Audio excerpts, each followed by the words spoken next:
listening to the Post-Apocalyptic Media podcast, your weekly post-apocalyptic news roundup.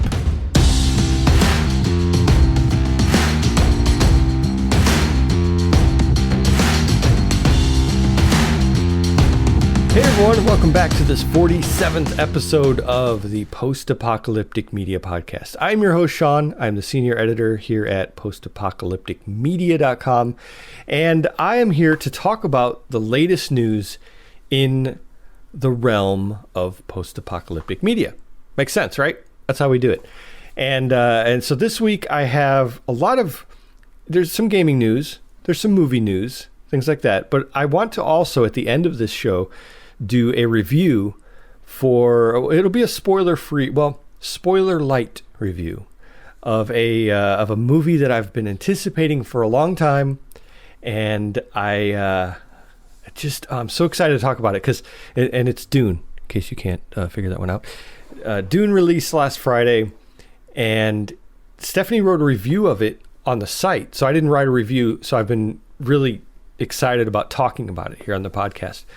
But I've read the books. Stephanie read the books too many years ago, just like I did, and I've enjoyed everything in the Dune realm, the 1984 film and all that. So it's coming from that perspective, and I'll get to talk about what I thought about the movie. So look forward to that at the end of this show. But before we do that, we're going to just jump right into the news. That's what we do. We just jump right into the news. And I have the new fancy setup, right? Bringing me right into the forefront of like 2005. Actually, probably earlier than that. So here we go. Let's go with right here. Oh, look at that.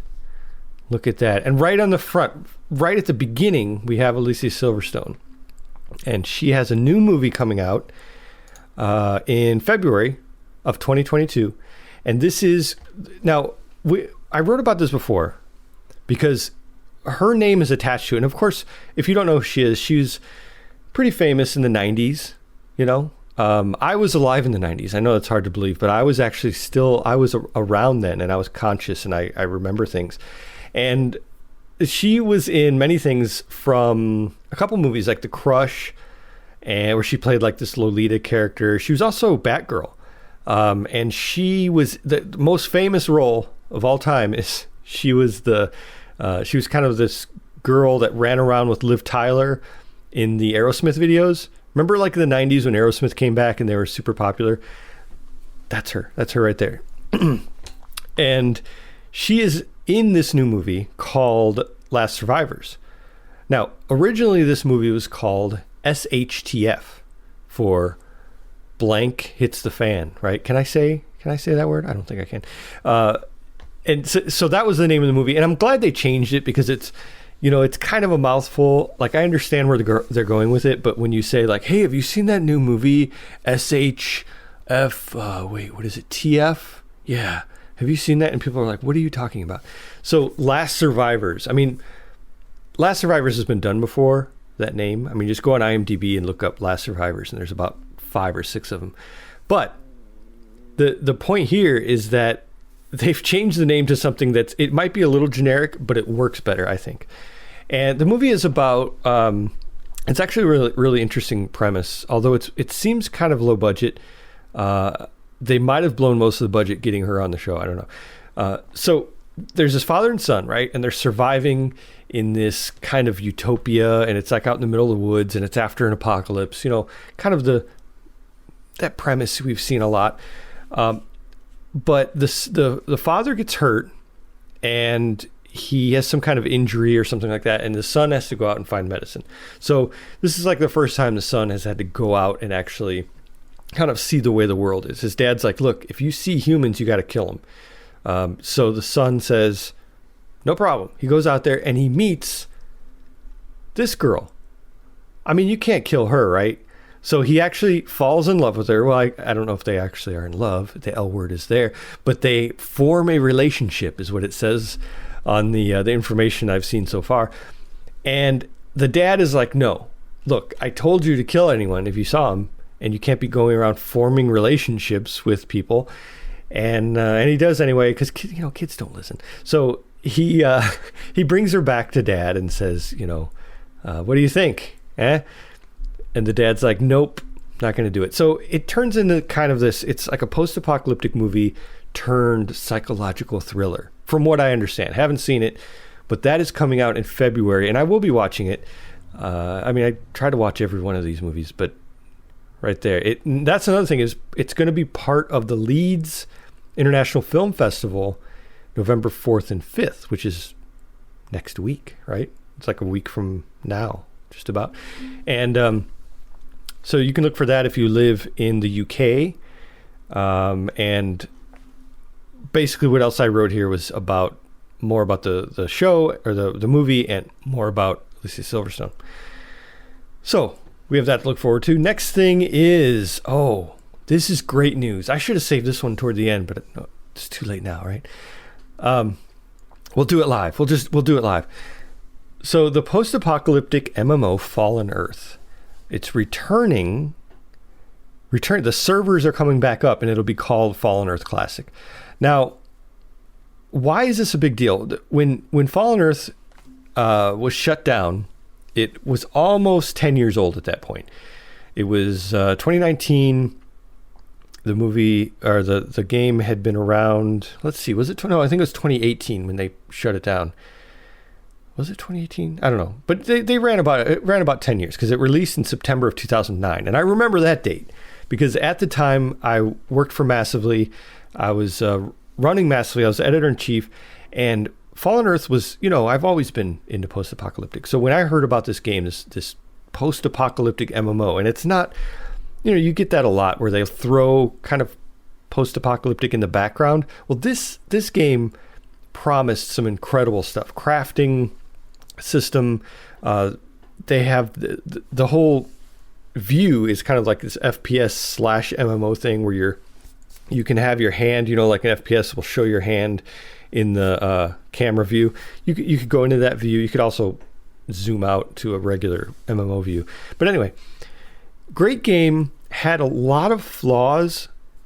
It wasn't as polished as a lot of the games that were launching in 2009. I mean, Warhammer came out in 2008. There was a lot of games that were kind of big names that were coming out right about that time. And it really kind of threw Fallen Earth off. And it was a very niche game, which I was all about it. I love that game. And I really, really love this game. I played it all the time. I could go on and on about it, actually, because I got invited to the studio, which is in North Carolina. It was, I don't know, like a 7-hour drive from me. So me and my wife went out there. We visited the studio. They showed us, they had a new app where they were tracking the economy and other things like that in the app. And I don't think that app ever took off, really. But they were showing us some stuff there, and it was it was an incredible experience. The whole thing really made me fall in love with that game even more, right? I think at the point I kind of ignored a lot of the problems with the game. It's an indie team. Actually, a lot of the people that worked on Fallen Earth have gone on to work for like ZeniMax. They worked on like Elder Scrolls Online and stuff like that. So that's, you get those guys and they go there, which is a hugely successful game. And they kind of ironed out the kinks in everything at Fallen Earth. But great team. It was a lot of really ambitious young people who, it was like their first time doing it. And I think Lee Hammock was the lead designer, and I think he's the one who kind of rounded everyone up. A lot of people like Wes Platt, who's a writer, who is a great writer. He's written a couple other games, and it's kind of getting these writers together. May not have been post-apocalyptic, but just people, in the industry, not even in the games industry, just kind of like the writing industry, and put them together to make this game. And I think it came out great. But so anyway, this is like the entire history of Fallen Earth. My point is, it's a great game. It has a very passionate following. It just doesn't have a large passionate following. I don't know, when they shut the game down, I don't know how many people were left. I mean, they went through some stuff. They changed it into a free-to-play game because it was originally like a subscription game, like everything was back then. They changed it to a free-to-play game when gamers first bought it. And then now a team a company called Little Orbit has purchased it. They purchased it right when it closed down, and they have promised in that time that they're going to make a sequel, right? They're going to make a Fallen Earth 2. Well, before they do that, they said, you know what? To tide you guys over, everyone who's really excited about it, and everyone's chomping at the bit. We have old players who are so excited about just getting back into that world, and they have so many great memories, and they're like, you know what? I just want to play the game. That's all I want to do. So they said, okay, I'll open up the old servers, jump back in the game, play it. And of course, you don't get your old characters back. You have to make new characters, but I don't think that'll be a big deal. If everyone gets to start over again, I mean, there's a charm and a certain thing about being able to start over in an MMO that you love. So I don't think people are really torn up about it. I think it'll be a great experience. But we're supposed to hear something soon, very soon, about when they're going to open those servers back up. Great stuff. Great news for me, definitely. You want to hear a fun fact? Here's a little fun Shawn fact right here. No, Shawn fun fact, not fun Shawn fact. That's totally different. A Shawn fun fact. My wife and I were playing Fallen Earth on January 1st, 2011, when I proposed to her. I didn't propose to her in the game, but we were in the same room playing it together. It was just like a Friday, Saturday night, whatever it was. And, we being the cool people we are, that's how we were spending our New Year's Eve. And I broke the ring out and proposed to her right there. So Fallen Earth, for that reason, kind of has this extra bit of nostalgia for me. You know what I mean? It's crazy, but I'm excited to see it come back, and I'm not sure if my wife's going to play it, but I'll try to see if she will. Yeah, we'll see if that works. All right, the next little bit of news here. So Tina has started doing book reviews. Well, she's always done book reviews. She has a YouTube channel where all she does is book reviews. Great channel. Definitely subscribe to it. It's linked here in this here article.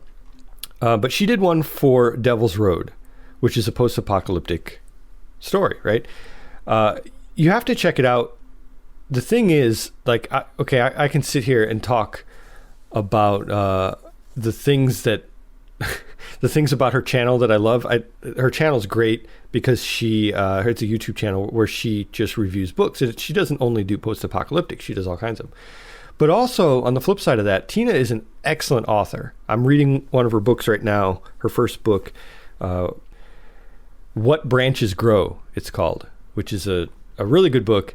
I'm reading it on my Kindle right now, and it's absolutely amazing. Anyway, enough about that. Check out this review she did of Devil's Road. Not only did she do the actual written review, but there's also a video about it on our YouTube channel. If you're not subscribed to our YouTube channel, you should be, because of stuff like that. I imagine if you're watching this, you're probably already subscribed and you've probably already seen this review pop up and you've already watched it and you've already liked it, right? All these things you've already done. So thank you for that. I appreciate it. All right, next little bit of news here is about Fallout New Vegas getting a sequel. Okay, let's talk about this. Okay, so Fallout is, of course, a very popular franchise, right? It's a very popular game series, going back to the 90s when the first one came out. Well, Fallout New Vegas is one that has a cult following. It's kind of beyond all the other ones. I'm not really sure why. I mean, it is a really good game. It has a really good story. It's just that I don't know. I'm going to cause some controversy here, and I'm going to say I like Fallout 4 better than I like Fallout New Vegas. I'm sorry, but it's true. Anyway, people are clamoring about and going crazy about the idea of a Fallout New Vegas sequel. So there's this guy named, what's his name? Tyler McVicker. He used to run this thing called the Valve News Network, and everything he did was Valve related. Well, he just did a video. The video is actually pretty old. It was back from January, which was a couple months ago. And he's talking about his new YouTube channel. He's going to focus on things that aren't just Valve related. He's going to focus on other things, other games and things like that. So one of the things he was talking about was he has some inside information, apparently, about this sequel to Fallout New Vegas. And kind of why people are even listening to this. Like, I mean, anyone can say that, but this guy has predicted some other things. He's predicted the Half-Life Alyx game. He actually showed it off like 6 months before anyone else saw it. He's predicted a lot of kind of collaborations between Microsoft and Valve, which would be interesting. He said some things like, Valve couldn't get, Microsoft couldn't get Steam, access to Steam unless they can go straight to Xbox. It's something like that. So these types of things are interesting to think about. This guy calls himself an insider. I mean, he was an insider, and I think he was at least a Valve insider, and now he's like trying to be like more of a general gaming insider. So this is more than just a prediction. I mean, it's a prediction on his part, but also he says that he has inside information. So it might be possible. But what I was going to say also is it's more than just a little possible because of the fact that Microsoft has purchased Bethesda. So they own Bethesda. They own ZeniMax. They own Obsidian. And these were, Obsidian and Bethesda were the ones who made Fallout 3, Fallout 4, Fallout New Vegas. And for Microsoft to own that now, they have a little more money. They can throw money at it and they can do something with this. So it makes sense that they would get to that point where they're going to make a sequel to the most popular element of the franchise, right? I don't know. We'll see. We'll see if that actually comes to be. And what his predictions actually go a little further than that, where he says he predicts, let me see, in the latter half of this decade, I expect the Elder Scrolls 6, or no, he's saying Fallout New Vegas in the latter half of the decade, Elder Scrolls 6 in 2026, 27, and then anything close to a Fallout 5 in the 2030s. 2030, that's what, 2030s? That's like a million years from now. So that's a long time. 2030s, I mean, it's at least 9 years from now. Ooh, that's a long time. I would hope that if Fallout New Vegas 2 comes out the latter half of this decade, that's so far. If Fallout New Vegas 2 comes out then Fallout 5, oh man, that's just it's too far. I think by then, my grandkids will be like, what? Fallout what?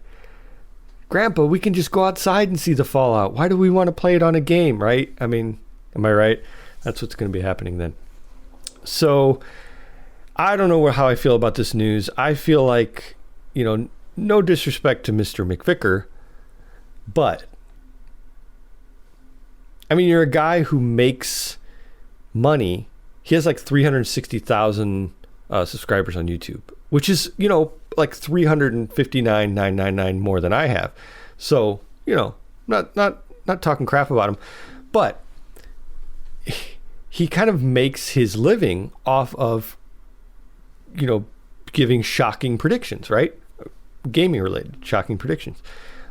That's what people want to hear. They want to hear that there's a Fallout New Vegas 2. So it gets the headlines. I mean, look, it worked for me, right? I wrote an article about it. So there's that. Plus the Fallout 5 news. I mean, Fallout 5, let's talk about that for a second. What could possibly be in Fallout 5? Well, in 2016, as you can see here in this little thing I wrote here, there was a trademark for Fallout New Orleans. So we've had Maryland, DC. We've had Appalachia. We've had Boston. We've had Vegas. We've had different parts of the world, basically. If you include, they've talked about doing something that's in Europe. And they've talked about kind of other countries, but it's just the United States right now. So you kind of look, geographically at where these other locations of the other Fallout games have been. Arizona. If you go back to the Wasteland games, you got, Wasteland 3 is Colorado, Nevada, all that kind of stuff. A lot of west and a lot of east, not too much in the middle. So I think that's what they're looking at. It would make sense to kind of go, if you go in the middle south, New Orleans is right there. And, In Exile Entertainment, the people who make Wasteland 3, have a studio in New Orleans. Now, they're not working on Fallout, but that's another story. Brian Fargo, the guy who pretty much invented Wasteland and helped build up to Fallout, which is in that realm. Wasteland and Wasteland and Fallout went different ways. And anyway, so In Exile is Brian Fargo's studio, and it's in New Orleans. Wouldn't it be great if In Exile worked on Fallout New Orleans? Here, I'm making a prediction, everyone. Making a prediction. That's the prediction noise. So In Exile, wouldn't this be great? In Exile Entertainment is working on Fallout New Orleans in their studio in New Orleans. So they have, access to, it's kind of like Bethesda when they did Fallout 3 in the DC area. Bethesda is in Bethesda, Maryland. So it makes sense. So you have In Exile in New Orleans making the Fallout New Orleans because they're right there, right?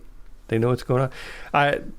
Probably not going to happen, but if it does, save this, rewind this to right here at this moment, and you'll be like, wow, Shawn predicted this. He's amazing.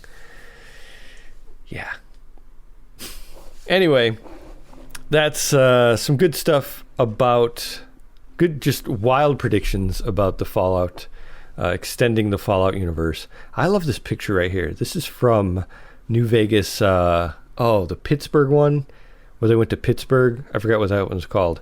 And that little gas-powered saw thing, those things are used to like cut concrete, and they put like a crazy blade on it. It's awesome. That was a great game. They should make a part 2. Anyway, now let's get on to Dune, the Dune review. What am I going to say about Dune? Well, this here, what I'm showing on the screen here, this is Stephanie's review. So I won't talk about that, but I think she agrees with me, or I agree with her. So Dune is an incredibly, just visually amazing movie. It's absolutely gorgeous, right? If you are a fan of Dune, if you read the books and you kind of have it in your head, and then you saw like the David Lynch movie from 1984 with Sting, and you're like, that's not really what I pictured, but it's cool. It's the 80s, right? It's the early 80s. This is how everything looks. Well, get that out of your mind. Just scrape it out of there and then watch this movie, because everything is done so well. It's really beautiful movie, and I think it flows well, the movie itself, which is, no offense to all of you hardcore Dune fans out there, the books are hard to read, right? Am I right? High five. They're hard to read, but that's not to say that it's, poorly written or anything like that. It's not, of course. But this movie kind of takes the best chunks of the book, the parts that aren't too, George R. R. Martin politics. That's kind of, it's in there, but it's not as prominent. And it's a lot of action. It's a lot of sandworms, and it's a lot of visual effects that are just, I can't describe them. You definitely have to see it. Dune fans, I would say hardcore Dune fans have probably already seen the movie, right? I'm talking to you as someone who knows what I'm talking about and has seen the movie and is like, yeah, it's a great looking movie. Then we have like the next level down, which are people who have heard of Dune. They know what it's about. They know about spice. They know like the phrase, the spice will flow and stuff like that. Fear is the mind killer. Like they know these phrases maybe, but they've never really read the book, or maybe they've started to read the book and they're like, I know a Paul, there's a Paul in there. I don't know. And so that's like level 2. you're going to love this movie, right? You'll get it. You don't really have to be a hardcore Dune fan to see this and get it. So you have that. Then you have like the next level down, which are the people who are like, Dune. Yeah, that's that sci-fi book, right? That's the one with Sting, right? So that's the next level down. You're going to love the movie. And I mean, my point is you're going to love the movie if you're slightly aware of what Dune is. If you like sci-fi, if you like Star Wars, if you like Star Trek, if you like, there's some great spaceship scenes in this, you know what I mean? You're going to love it. It's as a sci-fi movie, it really is, it scratches that itch that we've kind of been waiting for, since the last Star Wars movie, I guess. So there's that. There's the different levels. I mean, I think if you're kind of a level below that, where you're like, what, Dune? What is Dune? Isn't that like a park in northern Indiana, the Indiana Dunes? Isn't that a thing? If you're to that level, I would say still watch it because it's a visually amazing movie. You'll have a lot of questions. Now, here's a good thing, actually. If you have a lot of questions, it might make you want to read the books. You might get to the point where you'll see the movie and you'll say, well, I have a lot of questions. I'm going to read these books. You can. And I say books because, there's Dune, the main one. And then, and Frank Herbert's son went on to write, kind of compile. It's kind of like what J.R. Tolkien, what happened with him. They kind of compiled a lot of his stuff after that and put together, stories after that, like, kind of backstories and things like that about Dune. Anyway, you don't have to read all that. Read Dune, though. Read the main Dune. There are many others kind of describe the people of Dune, the different planets, because there are many different planets. You can go through all that, but that's kind of, that's hardcore. You don't have to read any of that, though, to see this movie. I think it's really well done. I think where they stopped in the movie, some people were saying it was a little abrupt. He was Paul Atreides, who's the main character. This isn't really a spoiler, so it's a mild spoiler, not too bad. Basically, Paul is to the point where he just wants to stay on Arrakis, and Arrakis is Dune. It's the desert planet where there's spice. So maybe I should back up a little bit for anyone who hasn't seen it or doesn't know what Dune is. House Atreides is this noble, I forgot what they call them. It's a very noble, like a royal house, right? Royal family. And Paul is the heir to the throne. He's the son of the Duke. And the House Atreides takes over the spice planet, which is Dune, called Arrakis. It's the only place in the universe that has spice. And spice is a material that is both, it's two things. It's both the thing that powers the ships and makes space travel possible, which is kind of a call out to, like, going to the Middle East and getting oil, like it's kind of like that dependency. And also it's a drug.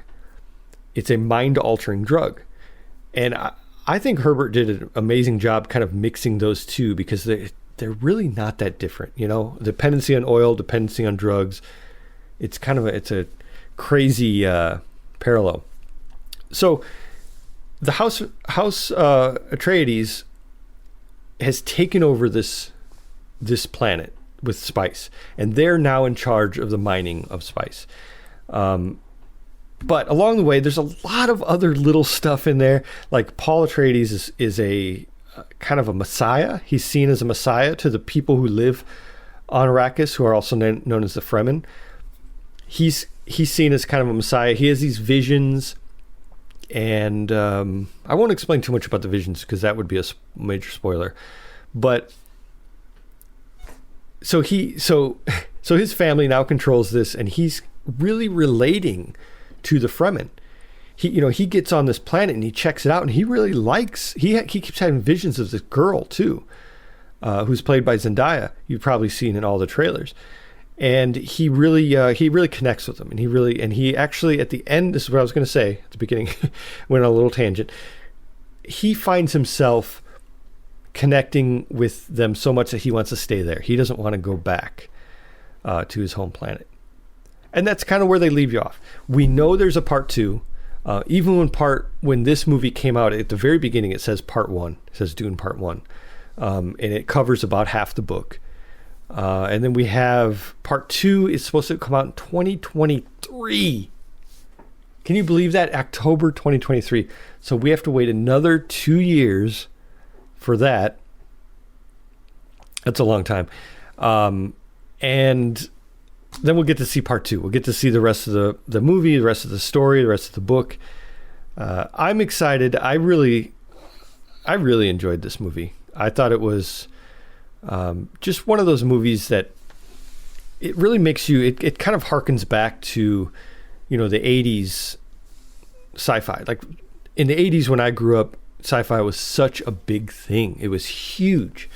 Not only the sci-fi that was post-apocalyptic, Mad Max and stuff like that, just the space odysseys, the space operas, the Star Wars and the Star Trek and all that. Huge thing. And I think that this movie is, it kind of brings that back. It brings it back to the forefront. And then we have stuff like Foundation, the Isaac Asimov story that's on Apple Plus right now. Another thing that was from our childhood, from the 80s, childhood of the 80s kids like me. So it's a great time to be a 40-something-year-old, right? And, 30-something. Yeah. So yeah, I think if you haven't seen Dune yet and you fall into any of those little categories that I was kind of dissecting there, I'd say it's worth a shot. That's why it's so popular right now. Everybody's out there. They're dragging along their spouse who may not have been into the movie or the books, years ago. And so they're kind of saying, hey, you got to check this out. I think it's going to get big. I think by the time, 2 years is a long time, but I think by the time part 2 comes out, I think there will be just a madness, a Dune madness about the movie, and kind of, I think the excitement will be much bigger.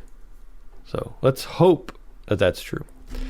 So I hope this, speaking of hope, I hope this helped you to decide if you want to see the movie or not. If you haven't, if you have, I know you're a diehard Dune fan, and I love you. So yeah, that's hopefully that helps you out, helps you decide, and you can figure out what you want to do from there. Now, as far as stuff coming up, I always like to talk about upcoming stuff. We have Tom Hanks's Finch is coming out on the 5th, which is, when is the 5th? That's like Friday. It's next Friday. It's a week from when you're probably watching this, when this comes out. That's the movie, of course, that was kind of went through a couple different names. It was called BIOS for a little while, and it was teased by Apple, and then it didn't really have any press, and then all of a sudden, boom, here's a trailer with Tom Hanks as Finch, and it's going to be a post-apocalyptic movie. So we have that to look forward to on the 5th, and then also on the 5th is Eternals, which is a Avenger movie. I'm not a huge Avenger fan. I know. But I think I talked about this probably last episode too. I'm going to try to catch up. I'm going to try to watch Endgame. Well, I think I saw part of Endgame before, but I'm going to try to catch up and watch a couple and get up to this, because Eternals looks really good. It looks very post-apocalyptic. It looks very good. So definitely checking that out. All right, and I think that is it for this episode. Let me look around my desk here and see if I have any other notes that... Nope, just got a notepad here. No other notes, no other stuff I'm supposed to cover and talk about. I'm sure I'll remember as soon as this camera turns off, like I always do, but that'll be for next week, right? So I want to thank everyone for watching. I will be here next week, and I will talk about probably more Dune, right? I mean, I can't talk enough about Dune. right? No. We'll see. Thanks everyone for watching, and stay alive out there and always be ready for the big one. Bye-bye.